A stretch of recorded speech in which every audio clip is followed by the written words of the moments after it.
Ah putain, qui est vilain lui. À croire, il y a que des Alex qui font de la merde.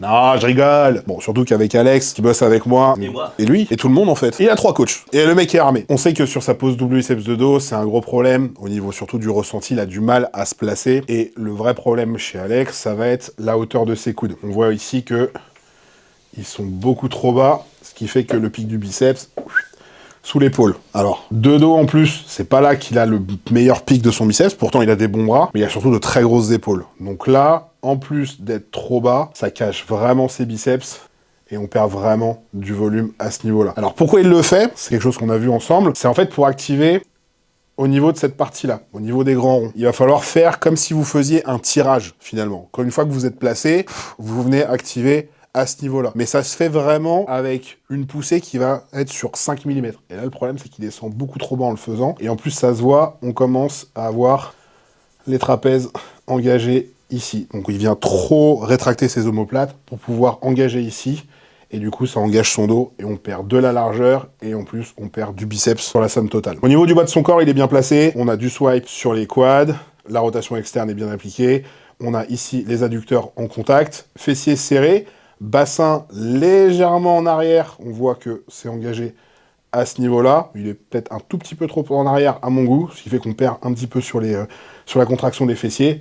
Mais le vrai problème, ça va être du coup la hauteur de ses coudes pour venir remettre les biceps à bonne hauteur, même si ça l'aide à engager ici. On a revu ça dernièrement pour remettre ça en place. Il a une meilleure connexion. C'est juste vraiment, il n'arrive pas à se rendre compte d'où est-ce qu'il place ses coudes. Et une petite chose que je dis souvent, mais que il n'arrive pas à voir, c'est ici la main qui du coup va dans cette direction-là, alors qu'il faudrait que les phalanges viennent ici, en face de l'oreille. Là, de ce côté-là aussi, il a un petit peu de mal. Je lui dis à chaque fois, mais ça veut pas rentrer.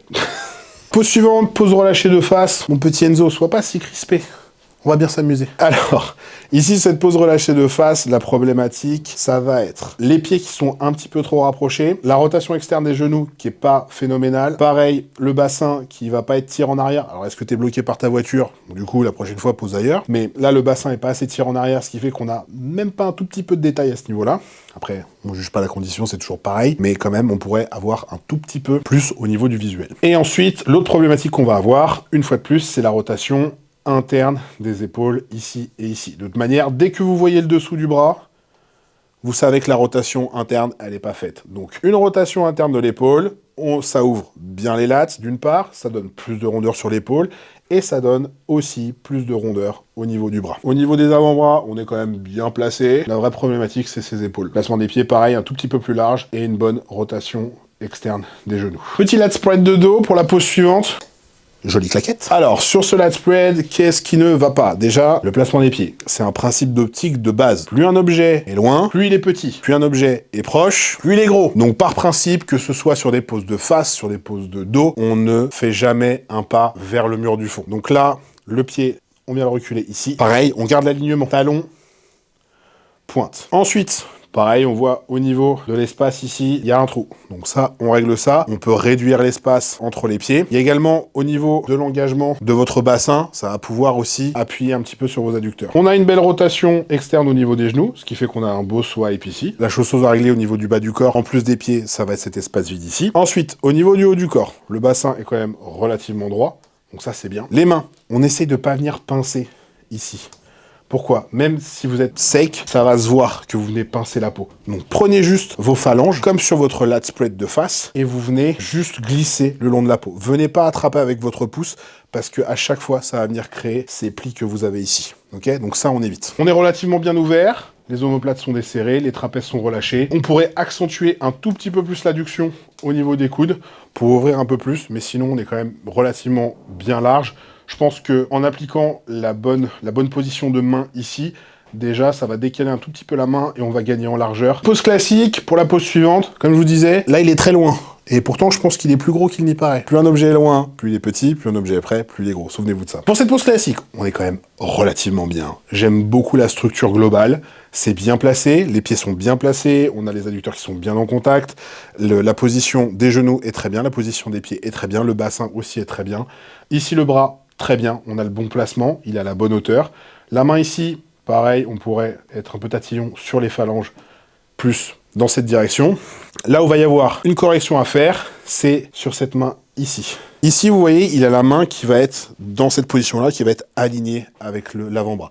Ce que je veux, c'est que quand vous êtes sur une position de cette manière, avec la main sur la hanche, que vous veniez casser votre poignet vers le bas. Qu'est-ce que ça fait? Ça fait que votre avant-bras, en fait, il va descendre de quelques centimètres et ça va ouvrir la fenêtre de visuel sur votre lat. Et en plus, ça va vous faire gagner un petit peu de largeur sur la structure globale. Donc, venez casser le poignet à cet endroit et ça va ouvrir ici le visuel au niveau du lat.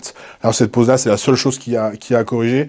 L'ensemble est très très bien. Pose suivante, pose relâchée de profil. Bon, il y a quand même une bonne compréhension de la pose dans l'ensemble. On va voir les points qui vont pas. Alors, ça va être déjà d'une ici au niveau du placement des pieds. Comme je vous le disais, on a déjà corrigé cette pose avant. On essaye de positionner les pieds avec un pied en décalé par rapport à l'autre. Donc pourquoi on fait ça? Pour pouvoir appuyer les ischios l'un contre l'autre quand on va venir serrer le fessier. Si vous avez les pieds légèrement décalés, ça va vous aider à avoir plus de surface de pression et du coup, ça va vous faciliter pour avoir plus de rondeur au niveau du visuel. Au niveau des genoux, pareil.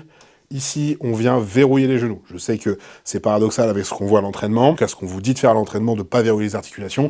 Là, on s'en fout, il n'y a pas de poids.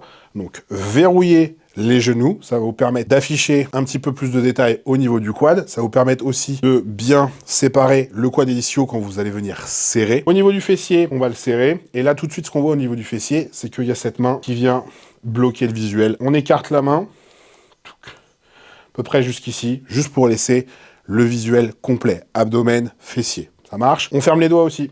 Fermez vos doigts. Laissez pas les doigts ballants comme ça. Ensuite, au niveau de l'autre bras, on est bien placé. Il y a une bonne adduction de l'épaule. Pareil, ici, on vient fermer la main. Mais au niveau du placement, on est relativement bien. Pose suivante. À nouveau, une pose relâchée de face. On va voir ce qui va pas. Au niveau des pieds, on est bien placé. On va prendre un tout petit peu plus de largeur, même si c'est pas dérangeant ici. Rotation externe des genoux, bien. Avec plus de largeur au niveau des pieds, on aurait encore plus de swipe au niveau des quads. Au niveau du bassin, je pense qu'on pourrait tirer un tout petit peu plus pour amener plus de détails sur les grands droits fémoraux. L'abdomen est bien en place, vacuum, lats sont bien en place, mais on peut faire mieux au niveau des lats. Pourquoi? Parce que ici, la rotation de l'épaule, elle est pas phénoménale. Donc là, ce qu'il va falloir faire, c'est accentuer la rotation interne de l'épaule pour d'une amener plus de rondeur au niveau de l'épaule, remettre un petit peu les trapèzes en place, ça évite d'avoir cet espace vide entre le pic de l'épaule et la nuque. Donc ça va se régler en amenant plus de rondeur sur l'épaule, plus de largeur. En fait, ça va allonger la ligne scap au niveau du visuel et ça va aplatir le tout, ce qui va vous donner plus de largeur, plus de rondeur et ça évitera d'avoir cet espace vide qui se crée. Ensuite, cette rotation interne, elle va nous amener plus de lats également et un petit peu plus de visibilité au niveau du bras. Il a quand même un bon triceps, donc on le voit d'ici, mais on voit quand même qu'on a le dessous du bras ici qui est visible. Donc la rotation, elle est donc pas assez forte. Là, pareil, on voit quand même un petit peu le dessous du bras. Donc on applique une bonne rotation pour gagner en largeur, en rondeur et en épaisseur sur le visuel. Ensuite, là, la problématique, ça va être tout l'espace vide ici. Et tout l'espace vide ici. C'est beaucoup trop grand.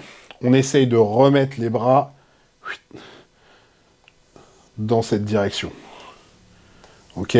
Ça va fermer l'espace vide ici, et sur le visuel, on aura l'air plus dense, parce qu'on aura moins d'espace vide. Il en faut bien évidemment pour avoir une fenêtre de visibilité sur les lats, mais trop d'espace vide égale moins de densité visuelle. Alors, pour la pose suivante, on va avoir à nouveau un double biceps de dos, sur lequel on va avoir des problématiques un petit peu différentes. Déjà ici, je pense que le pied est un petit peu trop loin par rapport au placement. Ce que je donne comme indication, c'est d'avoir la pointe de votre pied ici, sur la même ligne que votre talon ici. Ça vous permettra d'avoir pas trop de profondeur en arrière et de pas emmener le bassin quand vous allez venir serrer les fessiers. Si vous êtes en butée avec la tête de votre fémur dans le bassin, quand vous allez appliquer la rotation externe, vous allez emmener le bassin et c'est ce qui va complètement déplacer votre bassin et le déséquilibrer. Il a de la chance, il a pas trop de problèmes au niveau de l'équilibre du bassin. De toute façon, on le voit, la colonne est relativement droite, mais par contre, on est un petit peu loin. Et qu'est-ce que ça engendre d'autre? Ça va être l'espace vide ici. Attention à ça, je pense qu'il peut rapprocher son pied ici et probablement l'avancer un tout petit peu. Là, l'engagement au niveau des fessiers des ischios, les ischios encore un peu, le fessier pas du tout. Alors après, je suis pas là pour juger la condition, mais je fais par rapport à ce que je vois. Là, le bassin est légèrement en arrière, je pense que c'est pour ça aussi qu'il y a un problème de contraction au niveau du fessier. On contracte les fessiers, on arrive en rétroversion, et à ce moment-là, on replace le bassin de manière neutre en engageant les lombaires ici, très légèrement. Ensuite, on remonte. Au niveau du dos, ici, on voit qu'on est bien relâché. Les trapèzes sont bien relâchés, les omoplates sont bien relâchés, ce qui fait qu'on a une belle largeur au niveau du dos. C'est à ça que ça doit ressembler quand vous ouvrez votre dos. C'est vraiment ici, les deux trapèzes sur leur longueur sont complètement relâchés, la nuque est bien en place, et là les omoplates sont bien desserrées, ce qui fait qu'on a une belle largeur au niveau du dos. Là la problématique ici, ça va être la hauteur des coudes, à nouveau, c'est moins que certains, mais on est toujours un tout petit peu bas, même si les biceps c'est pas forcément son fort, on est quand même un tout petit peu bas. Donc on va être juste légèrement plus haut, je pense, à ce niveau-là, que ce soit des deux côtés, et en plus, en appliquant, je pense, un tout petit peu plus de rotation externe sur l'épaule, on pourra avoir un pic du biceps qui est plus défini ici. Parce que là, du coup, on n'a pas trop de visibilité sur le biceps. Même si l'épaule est bien tournée, je pense qu'on pourrait juste accentuer ça pour amener un peu plus d'épaisseur au niveau du bras. Mais sinon, dans l'ensemble, c'est quand même un dos qui est bien en place. C'est vraiment au niveau du bas du corps que ça se joue. Le haut est quand même relativement joli. Une dernière pose pour finir, un dernier side chest. Comme je vous ai dit, il y en a beaucoup parce que c'est une pose où il y a beaucoup d'erreurs et la preuve. Alors ici, on va avoir beaucoup de problématiques. La première, le placement des pieds. Le pied est trop loin, c'est entre le talon et la malléole. Ça va dépendre de vos insertions, de la longueur de vos segments. Mais ça va être dans cette zone-là, ça va éviter d'avoir des espaces vides, surtout au niveau des genoux. Là, ici, on voit bien, comme le pied est en arrière, le genou avant ne peut pas passer par-dessus le genou arrière, et ce qui fait que déjà, là, on n'aura jamais une épaisseur de cuisse suffisante. En fait, ce pied engendre beaucoup de problématiques sur le reste du bas du corps. Comme je vous disais, le genou qui peut pas venir envelopper l'autre, l'ischio qu'on peut pas appuyer sur le vaste interne de la jambe opposée, et aussi le fait que le bassin soit pas totalement de profil, parce qu'on voit beaucoup la jambe de l'autre côté, et du coup, on a quasiment pas d'épaisseur sur le bas du corps. Au niveau du haut du corps, c'est festival, un espace vide ici, un espace vide ici, ce qui fait qu'on a pas de densité du tout. Pour régler ça, ça va être surtout lever la poitrine. Là, on voit qu'il a les épaules qui commencent à se rapprocher parce qu'il est en train de forcer sur ses pecs en venant sur sa position. Alors que pour ouvrir la cage, il va falloir venir rétracter les omoplates, pousser les pecs vers le haut, rétracter les coudes sur la cage et ça va englober l'ensemble. Ça va fermer tous les espaces vides et gagner beaucoup plus en densité visuelle. La rotation est ok, mais c'est surtout une rotation où il vient appuyer sur ses pecs plus qu'une rotation au niveau du buste. Et voilà, c'est tout pour les correction de vos poses. Merci à Pierre de m'avoir prêté le matériel pour pouvoir faire cette vidéo. J'espère que ça vous a plu. Je vous rappelle, si vous l'avez pas vu, d'aller voir la vidéo qu'on a fait ensemble avec Pierre. J'espère pouvoir refaire ce type de vidéo plus souvent quand j'aurai moi-même le matos adéquat. En tout cas, merci à vous. On se revoit pour une prochaine vidéo. D'ici là, soyez forts, soyez sages et surtout, restez classiques.